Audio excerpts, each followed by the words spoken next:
Were the Spartans better than Athens? Better.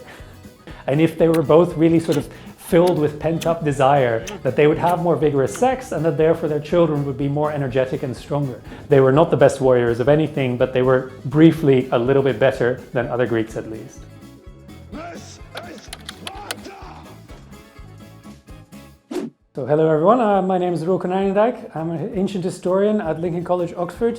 I specialize in Greek warfare and ancient Sparta, and I'm here to answer the most frequently Googled questions about the Spartans. All right, first question. When did the Spartans live? It's a trick question. They still live now. Sparta has been refounded. It exists. But actually, when we're talking about ancient Sparta, it first emerged as a settlement around the 10th century BC. But when we're talking about historical Spartans, it's roughly between the 6th and 3rd century that they are the most significant. So between about 600 and 200 BC. Next question. Were the Spartans Greek? Yes. No two ways about it. Some people like to argue that they were something weird to the other Greeks, that some Greeks talked about them as if they were almost foreigners or barbarians, and the Spartans themselves were quite sort of fearful of foreigners and tried to keep them out. But at the same time, I mean, in every sense, the Spartans are a part of the Dorian Greek dialect group. They have Greek customs, they worship Greek gods. They are, in every sense, a part of the wider Greek world, both in their culture and their language and everything else. So yes, the Spartans were Greek. Next question. Were the Spartans a professional army? No, despite what you may have heard. It's often said that the Spartans were the only professional soldiers in Greece and that their army was the only professional army, that this makes them stand out from the rest of the Greek world. But no, the Spartans were not a professional army. Spartans could not possibly be professional soldiers because they were forbidden by law from having any profession. This was a very important part of Spartan life. Every single Spartan citizen was a leisure class citizen who lived off the proceeds of the land that they owned without having to work for it. They had a helot underclass, they had enslaved people to do the work for them, which allowed them to live the life of leisured gentlemen. If they couldn't afford that life, they were kicked out of the citizen body. So these are people who define themselves as people who don't have to work. They are large estate owners, and this puts them in a position where they can dispose of their time as they see fit. However, they did have an obligation to their community and the state. What that obligation was military service. So if war broke out, the Spartans called the ban, as they called it. They brought in the militia, and then the army marched out. This is the same as the way it works in all the other Greek states. So the Spartans didn't have an army. They had a militia of leisure class citizens who only served in times of war, and as soon as war was over, the army came home and was promptly disbanded. There is no Spartan army in peacetime. There is no professional Spartan army. Were the Spartans the best warriors? The best of what? I mean, sometimes this gets inflated into the idea that they are some of the best warriors in history because the way their society works, etc. They were clearly not. They really struggled to ever achieve anything at all against a professional army, such as the Macedonians or the Romans. They are not able to really make a stand against anything that takes military organization more seriously than they do. On the other hand, within the world of the Greek city-states, where a lot of people didn't really prepare for war and were really only serving when they were called up, the Spartans had a few minor ways in which they organized and prepared their army a little bit better than other Greek states, which came through their upbringing and their exercises in peacetime, as well as the principles that they applied once the army had gathered for war. So there are a couple of organizational principles, an officer hierarchy, a unit breakdown, and a couple of features of Spartan discipline and obedience that made them a little bit better at fighting pitched battles, and they used that to good effect. This made them, on average, more effective in battle than other Greeks when they were fighting together. But individually, there was nothing special about Spartans, and no Greek ever thinks that a Spartan is a better warrior, man for man, than other Greeks. This is really just about the way the Spartans organized their army in the classical period after the Persian Wars, and it gave them a slight edge that allowed them to win a number of pitched battles. That is the entire foundation of their reputation. They were not the best warriors of anything, but they were briefly a little bit better than other Greeks at least. Next question. How did the Spartans train? This is an interesting one because it's something that I think a lot of modern people are very exercised about. Like how can we try and figure out this training? Can we replicate it? What can we do with that? The fact is we do have a number of descriptions of the Spartan upbringing, which survive from the ancient sources. They don't always agree, but at least we know a little bit about it. But we don't know very much about their training. We just know that from everything that we can tell, it's purely athletic. So Spartan training is just running, jumping, discus throwing, javelin throwing, wrestling, boxing, the kind of things that the Greek did to prepare for things like the Olympic Games, the kind of contests that they did among each other. The Spartans trained this way in order to exercise their bodies, in order to increase their fitness, in order to make themselves better prepared for the hardships of campaigning. But that is essentially the sum of their training. They didn't do any weapons training. They don't seem to have performed any formation drill until the armies were gathered. So this is a few days before they march out to war, perhaps, if that. And so the sum of their training is essentially just fitness and endurance. So this gets really distorted in a lot of understanding of the Spartan training. They think that this is very militarized. People tend to portray this as being constant training for war, constant training with weapons, but it wasn't that precisely aimed. The purpose of this training and the purpose of their education was to make sure that these people were ready to serve their community when they were called upon. So making sure they're fit so that they can serve in war, but also making sure they are obedient so that they follow orders, and making sure they respect the traditions and values of Sparta so that when they make political decisions as well as personal decisions, they follow the norms and values of their society. And this was the main thing of the Spartan upbringing, is making them not into perfect warriors, but into perfect citizens, making them good little Spartiates who are going to perpetuate the traditions. That's basically what Spartan training is for, and is much less involved, or even not at all involved, with learning how to be a good fighter. Next question. Did the Spartans throw babies off cliffs? We don't know, but probably not. There's only one source that tells us that they did. It's a very late source. It's the Roman historian called Plutarch, or a historian who writes in the Roman period. He is the only one to ever mention this, about 600 years after the Spartans had their most prominent period. And no other contemporary source ever says this, and we do hear about disabled Spartans actually getting to grow up and live full lives. So we hear about Spartans who are apparently not thrown off cliffs. So the implication is very likely it actually wasn't a practice at the time when Sparta was at its height. It may have been brought in later to complement other eugenic practices, but it probably wasn't a feature of their everyday life. They certainly didn't expect that this was going to happen to them if they had a child that turned out to be deformed or had some kind of disability. There was no understanding that this was a habitual thing that the Spartans did. Did the Spartans practice eugenics? Yes, so eugenics in a certain form. So this idea of trying to breed a better kind of Spartan. They certainly had various practices and laws that were intended to be eugenic. But they were not eugenic in a more modern sense where people tried to figure out who has the best genes or the best traits and then try to breed them in this very dodgy sort of early 20th century experiments, but rather in a way that reflects the scientific understanding of the age. So for instance, they believed that if both man and woman were strong, so physically trained and physically fit, then their children would also be stronger. So this is why they made women practice gymnastics as well, where they made them go and run and do other kind of sports before they were married, so that they would be fit around the time they were married. And this is also why supposedly they kept young newlyweds apart. So they made sure that it was difficult for the man to see the woman, to visit the woman, for a newly married man to visit his wife, because they believed that if he had limited access to her, and if they were both really sort of filled with pent-up desire, that they would have more vigorous sex, and that therefore their children would be more energetic and stronger. These are the kind of beliefs that the Spartans had. And so they're technically eugenic in the sense that they were trying to find the best possible matches and then trying to create the ideal conditions in which these would result in strong children. But they actually weren't really so sure about how genetics, well, obviously they had no concept of genetics, they weren't necessarily sure about how you actually go about this. There are some examples where they have more concrete interference in the way that, that Spartans formed families. So for instance, one king who supposedly married a woman who was very short was reprimanded by the ephors, by the officials, because they said that he would have small children, he would have short children. So there was kind of an understanding that Spartans were supposed to marry in ways and seek connections, seek sexual relations in ways that would result in the strongest and biggest and fiercest and most noble children. But they went about this in different ways, and they weren't necessarily entirely sure how best to do this. Next question. Were the Spartans encouraged to steal food? Yes, when they were young. Supposedly part of their upbringing that they didn't get enough food, so they had to steal the rest. Although they could also hunt, they did a lot of hunting, and they could also just go and ask their parents for some bonus food or whatever else. I mean, there are all sorts of ways in which they complemented their diet, but one of the ways that they were encouraged to do was to try and steal food and get away with it, because they could prove their cunning.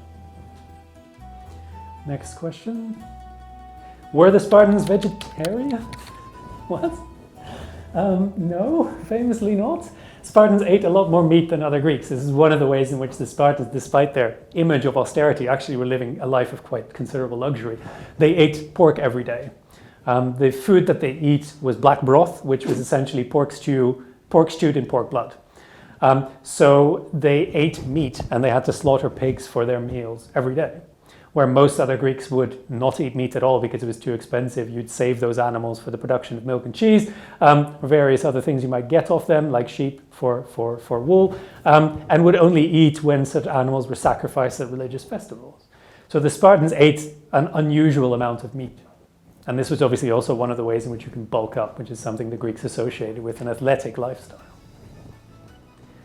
Next question. Were the Spartans better than Athens? Better.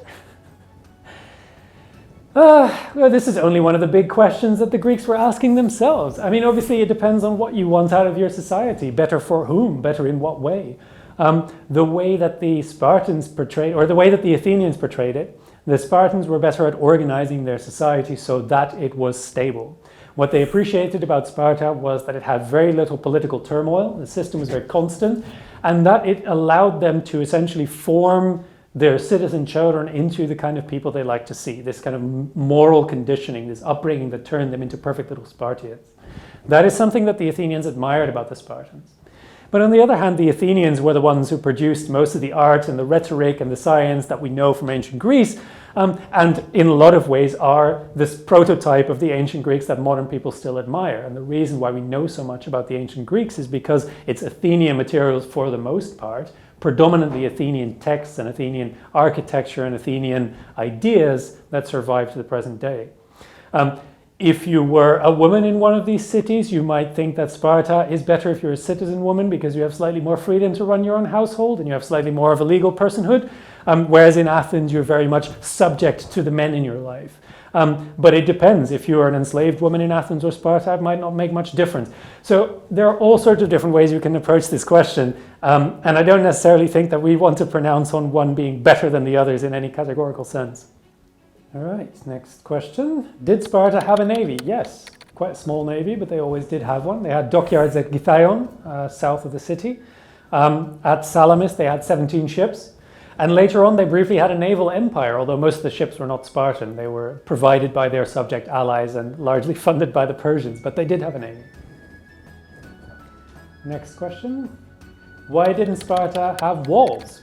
Sparta famously was one of the last Greek states to build walls. Walls had become common by the late Archaic or early Classical period. Most of these states were trying to fortify. The Spartans refused to do this. They themselves said that it was because they are too manly for any of that nonsense. They will fight, their men will go out and fight, and that's all the walls they need. But in practice, I mean, firstly, Sparta consists of a conglomeration of villages which are quite far apart. Like there is quite a bit of distance around that area. So building a wall would have been very expensive. It would have been a very long building work. It would have been a very substantial endeavor. So maybe they didn't have the funds to do it. And secondly, Sparta was already around the time that city walls spreading around the Greek world, was essentially a hegemon over quite a large area of subject allies. So to a large extent, they didn't need a wall because their enemies weren't close to their borders. So they could get away with not having one because they essentially had a huge amount of buffer zone before any enemy would ever get near them. So unlike other Greek states, they persisted without a wall. Next question. Did the Spartans hunt their slaves? So the Spartans had the Helot population, which was a huge enslaved underclass, which I've already mentioned. They had this organization called the Crypteia, the Hidden, which was essentially a couple of youths who were coming to the age of adolescence, who were occasionally sent into the wild, initially apparently just to survive, but in later periods apparently to terrorize the Helots. And one of their jobs was essentially to hunt them, to kill any of the ones that they wanted, that they saw. Ideally, they were supposed to be the strongest and most sort of dangerous helots that they sort of took care of by keeping their heads down. But in practice, they probably would have just preyed on any helots they found out and about.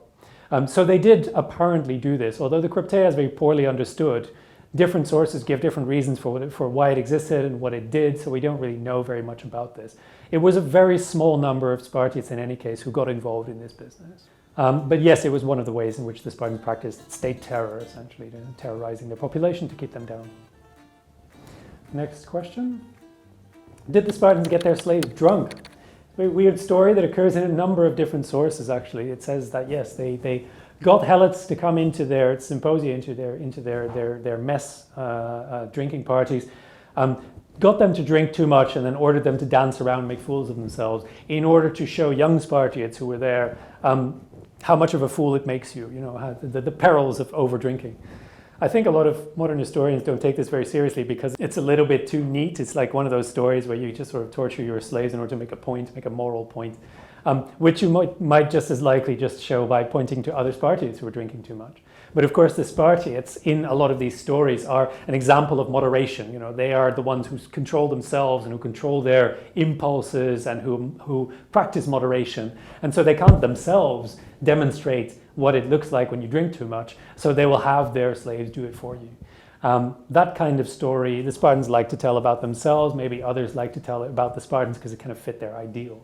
But that is why several sources report the story that they would get their helots drunk, and there are some really nice early modern paintings of it and things like that. Did the Spartans have a king? They have two kings, because, why have just one when you can have two? It's an ancient institution of which we don't know the origins, and there's a lot of debate about why there are two kings. It's quite possible that it's meant to prevent too much power coming into one man's hands, or that it's a compromise when these different villages that formed Sparta came together, that they were trying to make sure that there was some power sharing at the top. But we're not exactly sure about the origins. There are different theories as to why they had two kings, which is quite a strange and unique occurrence. But the important thing about Spartan kings is they weren't absolute monarchs. They weren't the ones who called the shots. The kings had certain very specific functions. They led armies and they were priests of Zeus. So they had a couple of specific functions within society, within policy. When they were abroad leading armies, they had great freedoms to do as they wished, to decide on policy, to make war, etc. But when they were at home, they largely were treated as ordinary citizens. They were subject to the will of the ephors and the Council of Elders, and they had to follow orders. They could be taken to court, they could be exiled, they could even be executed by the other institutions of state. So Spartan kings are a little bit weird, a little bit different in a lot of ways. But the Spartans did have kings, which also made them quite unique in the Greek world, who broadly didn't have those anymore. Next question, was Sparta a democracy? Weirdly, a question that comes back a lot, because no, it wasn't. It definitely wasn't. What are you talking about? But the idea of Sparta is, to a lot of Greek philosophers, to political thinkers, it was an example of what they call a mixed constitution. It had the monarchy element with the two kings. It had the oligarchy element with the gerousia, a few rich men in charge, and then it had a democratic element with an assembly of all citizens. So they said it has a mix of these things. And of course, when there's an assembly of all citizens making decisions, then arguably it's a form of democracy. And some ancient sources double down on this and say, look, it actually works quite democratically. They all get together and make decisions. That's what we call democracy, isn't it?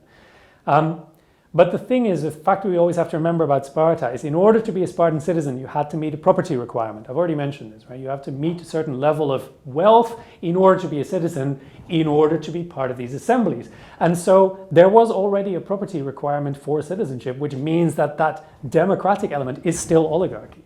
This is how the Greeks defined an oligarchy, is that there is a property requirement for full citizenship. You need to have a certain amount of wealth in order to count as a citizen. And Sparta absolutely worked that way, which means Sparta was not a democracy. Next question. Why did the Spartans fight at Thermopylae? Because they had agreed to do so as part of the Council of Allies that were fighting against the Persians. It was a council decision. The Athenians sent the fleet to Artemision nearby to fight the Persian fleet, and the Spartans led the allied army to Thermopylae. That was the agreement because Thermopylae is the bottleneck. That's where you fight the Persian army. It was a common decision, and they followed that order, and they sent their troops north along with those of their allies. Next question. Why did the Spartans only send 300 men to Thermopylae? Presumably, I don't know, it's implied. They sent 300 men in a couple of other occasions, but we'll go with that. They didn't, first of all, they sent 1,000 men. 300 of them may have been full Spartan citizens. They also sent a bunch of their allies along. So the Greeks themselves told of 4,000 men from the Peloponnese. And then local populations obviously joined in this fight because they knew that it was their last defense against the Persian advance. So Phocians and Locrians and Boeotians were also there, which meant the total force was maybe 6,000 or 7,000. Now, why did the Spartans send so few? That is actually unknown. They themselves said that it was because the rest of the army was prevented because there was a religious festival. But we know that this army left long before the religious festival kicked off. So later on, when the 1,000 arrived at Thermopylae and Leonidas said, actually, I might need some more men, he called for reinforcements, but the Spartans said, no, we have this religious festival. So it prevented them from sending reinforcements, but it didn't prevent them from sending the initial army. The other excuse they offered was that they had received an oracle that said these men just had to die as a sacrifice in order to save the rest of Sparta. But a lot of people now think of this as a story that's a little bit too neat. They don't really believe that. It's something that sounds like it's made up after the fact. In practice, it seems very likely that the Spartans were only willing to commit about 1,000 men to a fight so far away from home when they preferred to defend more closely their own interests at home. It's only the next year that they finally decide to send their whole army to fight at the Battle of Plataea, where they had a decisive role in defeating the Persians.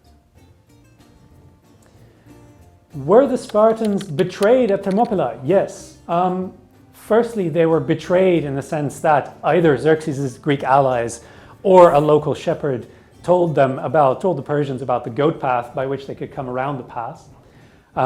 So they were betrayed essentially by fellow Greeks.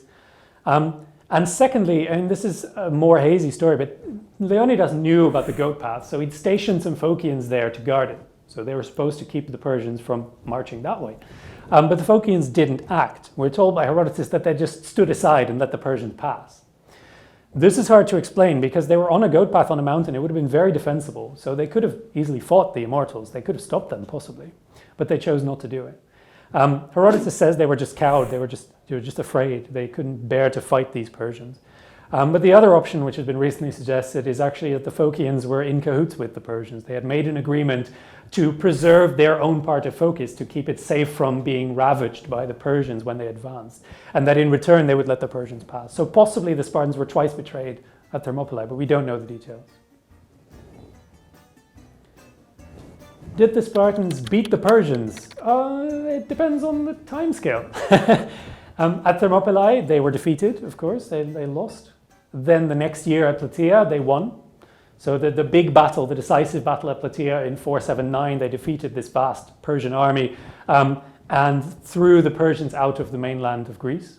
So that was their great victory, which is what is celebrated later as the great sort of outcome of the Persian Wars. But of course, Persia doesn't go away. That empire survives for another 150 years. And all that time, the Persians are both trying to reassert control over Greek communities and also playing out one Greek against another to keep them weak. And in that process, you know, there's victories on either side. The Spartans don't always fight the Persians. Sometimes they're allied with the Persians. Sometimes they seek Persian help. Other times they are defeated by the Persians. Other times they defeat the Persians. It's a long, complex story. Ultimately, of course, Sparta outlasts the Persian Empire. So I guess if you look in the long enough run, the Spartans win out, but not by their own contributions, because as anybody who knows the histories of Alexander the Great knows very well, they were the only Greeks who did not join in the expedition against Persia. So they did not beat the Persians. They had Alexander do it for them. Next question. Were the Spartans muscular? Possibly. This is kind of an open question, but the Spartans did, as a leisure class population, take pride in their exercises. And this is true elsewhere in the Greek world as well. All Greeks admired, a well-honed physique. They all admired athletes and sports. And so a lot of people, if they could afford it, if they had the time, might spend, and especially if they were young, they might spend some time in the gymnasium. So in these sports grounds where they might exercise running and jumping and wrestling and all these things. The Spartans made a habit of that. Because they were leisure class citizens, they felt they had to earn that status in some way. They had to prove to others that they were collectively superior to those who did not have their status. And so one of the things they did is they mandated exercise. Now, late sources said they exercised every day, at least once a day. But sources from the classical period, like Xenophon, who was an eyewitness, he actually suggests that Spartans who were adult, like once you reach adulthood, once you're past 20, you're under no obligation to exercise. So they may not have done it anymore, unless they were on campaign. If they were on campaign and they were in camp, they exercised twice a day. In peacetime, they don't seem to have exercised. So were they muscular? I mean, possibly because their upbringing conditioned them to physical hardship. Possibly on campaign, they did a fair bit of training and exercise. But we don't necessarily have to assume that all Spartans were muscular. In fact, because they ate well and drank well and lived luxurious lives, some of them may have been fat. Some of them may have been thin because they let their training lapse after they finished their upbringing. We don't really know. But the Spartans were certainly reputed to be taller than other Greeks and possibly more muscular if they were in good training, just like leisure class Greeks elsewhere. Next question. Did the Spartans have long hair? Yes, they took pride in it. They thought it made them look fearsome. They also used that as an example of their leisure class lifestyle. It was very common among the Greeks that having long hair showed that you didn't have to work. It didn't get in the way of you having to do manual labor. Because you were rich, you grew your hair long to show off your wealth. So the Spartans took pride, because they're all leisure class citizens, they took pride in their long hair and they took care of it. They combed it before battle, they oiled it, they made it look shiny and beautiful. In order to impose on their enemies that they were indeed leisure class citizens who were free to devote themselves to, serving their community in war. So they took pride in that. They took pride in their appearance and especially their long hair. Next question. Did the Spartans have same-sex relationships? Yes, very much so. It's even been theorized that it was an essential part of Spartan citizen life. Spartans, when they grew up to adulthood, had to become part of one of the mess groups, one of the tent groups. These were exclusive groups, and the only way to get in was to be elected a new member by all the existing members. They had to be unanimous. If you couldn't get into a mess group, you lost your citizenship status. So this was existential for them. They lost all of their status and privileges if they couldn't get in. So the easiest way to do that was essentially to, as a boy, as an adolescent, to build a relationship with one of the adult Spartiates who was already in one of these groups, and to use that connection to be invited in, to basically be invited as the lover of one of the existing members to be acceptable to the rest of the group and say, yeah, that person is clearly okay. That person is somebody we know intimately, to put it lightly. And so the Spartans had same-sex relationship. They made it a part of the way they organized their society. And there are many remarks to this effect. We know of several historical characters who were either completely besotted with particular boys that they met on campaign in Asia Minor or wherever else, or who were in relationships with each other and used that for leverage. For instance, there was somebody who tried to petition a Spartan king because his son was the lover of the king's son. So these kind of anecdotes that show how much these relationships were absolutely a part of Spartan society. And often it should be noted, these are not necessarily pederastic in the sense that they are between an adult man of advanced age and a young boy. Often the age gap between them was not that great. They might be between a boy of about 17, 18 and a man in his early 20s. So there was only a gap of a few years between them because that was the time at which, these men were considered to be most attractive, but also when they were supposed to find a sponsor to get them ahead in life. Whereas these young men who were not yet married were seeking some kind of sexual partnership. So there is a reason why, there's a place for this in Spartan society that makes it very integral to the way Spartan society worked.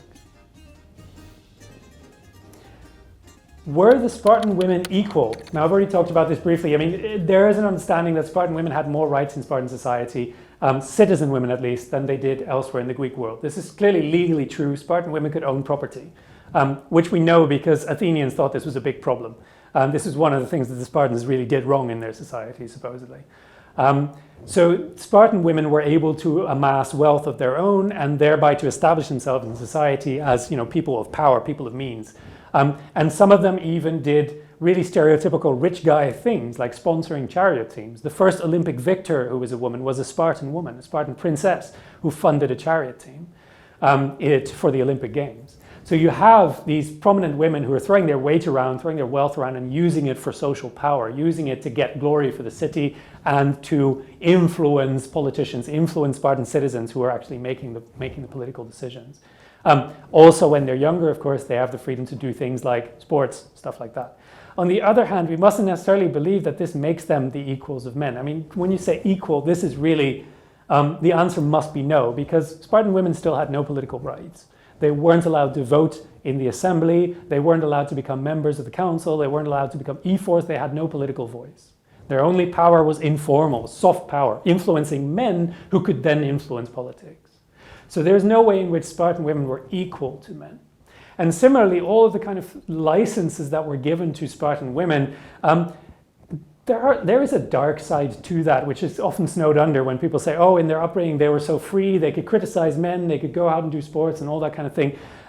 Firstly, it made them objectified in the eyes of non-Spartans who were very lecherously interested in all these Spartan women doing sports outside, wearing these revealing clothing and all these kind of things. So there's a lot of lecherous sort of attention paid to this kind of thing, which we should be suspicious of.